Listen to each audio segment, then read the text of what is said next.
चलिए हम बात करते हैं आज एक उपभोक्ता से संबंधित मसला जो कि पीवीआर सिनेमा से संबंधित है, बेंगलुरु का है। और इसमें कोर्ट ने आयोग ने जो माना, जो पाया कि जो सिनेमा घर है वो अनावश्यक रूप से किसी भी लोगों को सिनेमा में एडवर्टाइजमेंट नहीं दिखा सकते। इसमें पूरा संदर्भ जो है मैं बताता हूँ। फिल्म की जगह लंबे विज्ञापन दिखाने पर उपभोक्ता आयोग ने पीवीआर सिनेमा को जिम्मेदार ठहराया। यह पूरा मसला है। पीवीआर सिनेमा के खिलाफ एक मामले में बेंगलुरु जिला उपभोक्ता आयोग ने कहा कि घोषित समय पर फिल्म की स्क्रीनिंग शुरू नहीं करना और फिल्म की वास्तविक शुरुआत से पहले लगभग 20-25 मिनट तक कमर्शियल विज्ञापन दिखाना एक अनुचित व्यापार व्यवहार है। आयोग ने कहा, इस नए युग में समय को धन माना गया है। प्रत्येक का समय बहुत कीमती होता है। किसी को भी दूसरे के समय और धन से लाभ प्राप्त करने का अधिकार नहीं है। लगभग 25 से 30 मिनट थिएटर में खाली बैठाकर थिएटर में जो टेलीकास्ट किया जाता है उसे देखने के लिए कम नहीं है। व्यस्त लोगों के लिए अनावश्यक विज्ञापन दिखाना बहुत कठिन है।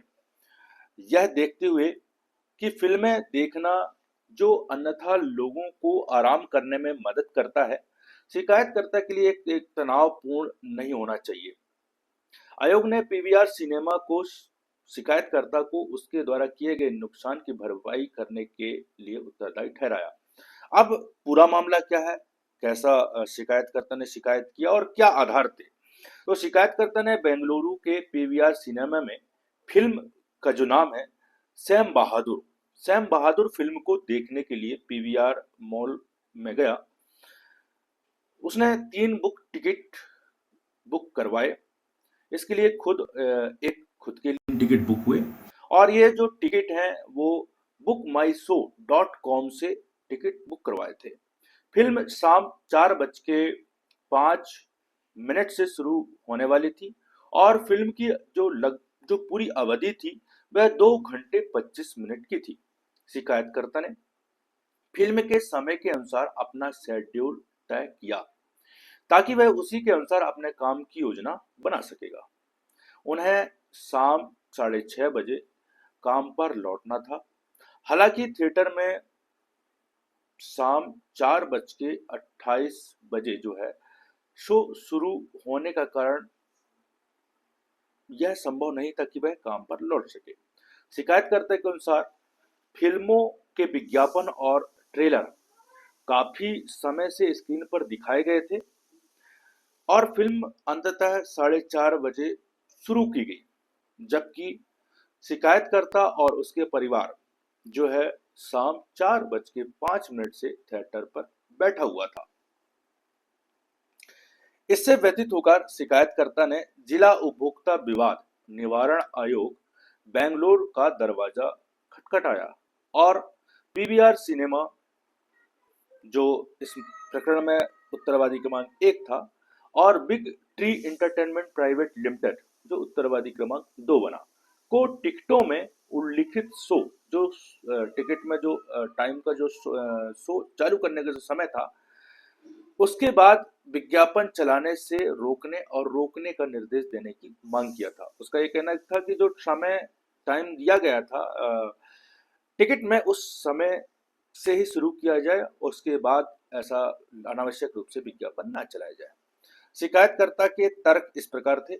शिकायतकर्ता के वकील ने प्रस्तुत किया कि शिकायतकर्ता को नुकसान का सामना करना पड़ा था जिसकी गणना पैसे से नहीं की जा सकती। यह दावा किया था कि ऐसे समय में फिल्म चलाना जो निर्धारित समय से परे है विरोधी पक्षों द्वारा, मतलब जो सिनेमा घर, पीवीआर मॉल और उससे और सेवा में कमी के बराबर था। यह कहते हुए कि इसने शिकायतकर्ता का कीमती समय बर्बाद किया। वकील ने तर्क दिया कि समय को दर्शकों को गलत तरीके से बताया गया था और टिकट के लिए भुगतान करने के बाद भी शिकायतकर्ता का समय विज्ञापनों को चलाने में बर्बाद कर दिया गया, जिसके कारण वह एक निर्धारित समय पर काम पर लौट नहीं सका और वह उसके लिए सक्षम नहीं था। पीवीआर सिनेमा के ओर से जो तर्क दिए गए थे वह इस प्रकार से थे कि पीवीआर ऑन पीवीआर आइनॉन्स लिमिटेड, जो प्रतिवादी क्रमांक 3 था, कि वकील ने कहा कि चूंकि यह main stream gold class cinema और डायरेक्टर्स कट सहित विभिन्न प्रारूपों में फिल्म प्रदर्शन के व्यवसाय में लगी है, इसलिए इसे विभिन्न मुद्दों के बारे में लोगों को शिक्षित करने के लिए लघु फिल्मों और वृत्तचित्रों के रूप में कुछ लोक सेवा घोषणा पीएसए को प्रदर्शित करना होता है। यह प्रस्तुत किया गया था कि वीडियो तब दिखाए जाते हैं जब दर्शक शो शुरू होने से पहले थिएटर के अंदर बैठे होते हैं। इसके अलावा पीवीआर सिनेमाज और पीवीआर आइनॉन्स लिमिटेड द्वारा यह इनकार किया गया था कि फिल्म का समय 2 घंटे 25 मिनट था, जिसमें कहा गया था कि वास्तविक जो फिल्म का समय 2 घंटे 30 मिनट था।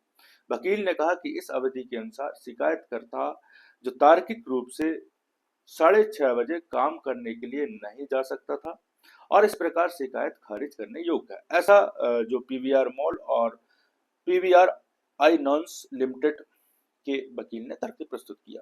आयोग का जो निर्णय आया बहुत ही शानदार था, आप इसे सुनिए और बहुत ही शानदार है। आयोग ने पाया कि शिकायतकर्ता मुख्य रूप से थिएटर में 25 मिनट तक लगातार प्रसारित जो कमर्शियल विज्ञापनों से प्रभावित था।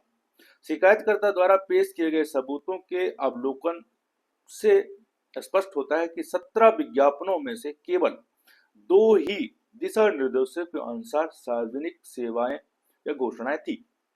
आयोग ने इस सवाल का जवाब देना था कि क्या विज्ञापन की अवधि 25 से 30 मिनट के लिए आवश्यक थी या नहीं, और यह क्या थिएटर प्रबंधन ने फिल्म शुरू होने से पहले सार्वजनिक सेवा जागरूकता प्रदर्शित करने के लिए सूचना और प्रसारण मंत्रालय के दिशा निर्देशों का पालन किया था। आयोग ने कहा कि जो विरोधी पक्षों ने सरकार के आदेश का उल्लंघन किया है, जिसके अनुसार थिएटर केंद्र सरकार और राज्य सरकार की सार्वजनिक सेवा घोषणाओं और कल्याणकारी योजनाओं के 10 मिनट दिखा सकते हैं। इसके अलावा यह माना गया कि थिएटर मालिकों को टिकटों में उल्लिखित समय पर ध्यान केंद्रित करने की आवश्यकता थी और वर्तमान मामले में फिल्म की जो समय है वह 4:05 से शुरू होना चाहिए था, जैसे कि शिकायतकर्ता द्वारा खरीदे गए टिकटों में समय का उल्लेख था। यह कहा गया था कि विज्ञापन थिएटर अधिकारियों द्वारा शाम 4:05 बजे से पहले प्रसारित किए जाने चाहिए था। जो भी विज्ञापन था वो उस समय से पहले प्रसारित किया जाना चाहिए था, उसे नहीं किया गया, जो कि गलत है।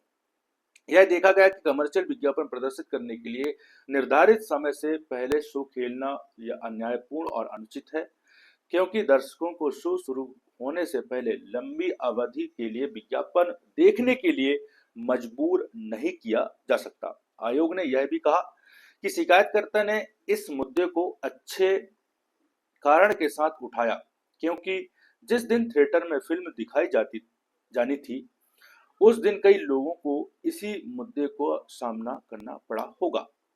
आयोग ने हालांकि कहा कि चूंकि big tree entertainment private limited केवल एक टिकट बुकिंग प्लेटफॉर्म था और इसका समय या विज्ञापनों के प्रसारण पर कोई नियंत्रण नहीं था, इसलिए इसे दावों का भुगतान करने के लिए उत्तरदायी नहीं ठहराया जा सकता।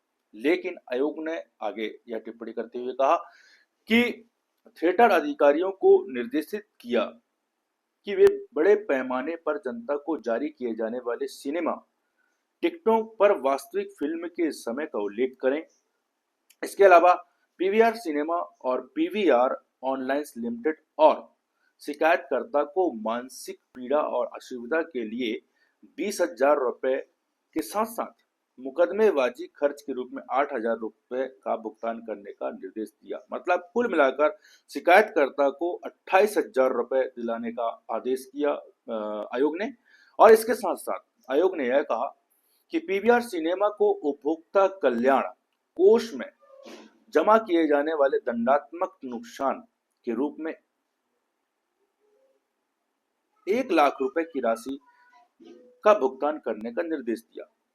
कुल मिलाकर 28,000 रुपए शिकायतकर्ता को देने का निर्देश दिया तथा 1 लाख रुपए उपभोक्ता कल्याण कोष में जमा करने का निर्देश दिया, जो कि दंडात्मक स्वरूप है। इस तरीके से दोस्तों जो आज पीवीआर सिनेमा के संदर्भ में जो अनावश्यक जो विज्ञापनें दिखाई जाती है, सरकार के गाइडलाइन से हटकर जो विज्ञापनें दिखाई जाती हैं, और एक जो टिकट प्राप्त करता जो देखने वाला दर्शक है, उसको अनावश्यक यदि इस तरीके से विज्ञापनें दिखाई जाती हैं तो शिकायत की जा सकती है, क्योंकि हर दर्शक का जो समय है बहुत बहुमूल्य है। समय ही धन है कहा जाता है, इस बात का उल्लेख भी आयोग ने किया है। तो मुझे लगता है कि यह वीडियो बहुत ही शानदार है और आपको अच्छा लगा होगा। आपको इस तरीके से वीडियो देखने के लिए हमारे यूट्यूब चैनल लीगल अपडेट 18 को लाइक सब्सक्राइब कीजिए और ज़्यादा से ज़्यादा शेयर कीजिए, जिससे लोगों को जानकारी हो सके, उपभोक्ता से संबंधित मामले भी की जानकारी हो सके और अन्य ऐसे कानूनी जानकारियां प्राप्त हो सके। जय हिंद, जय भारत, नमस्कार।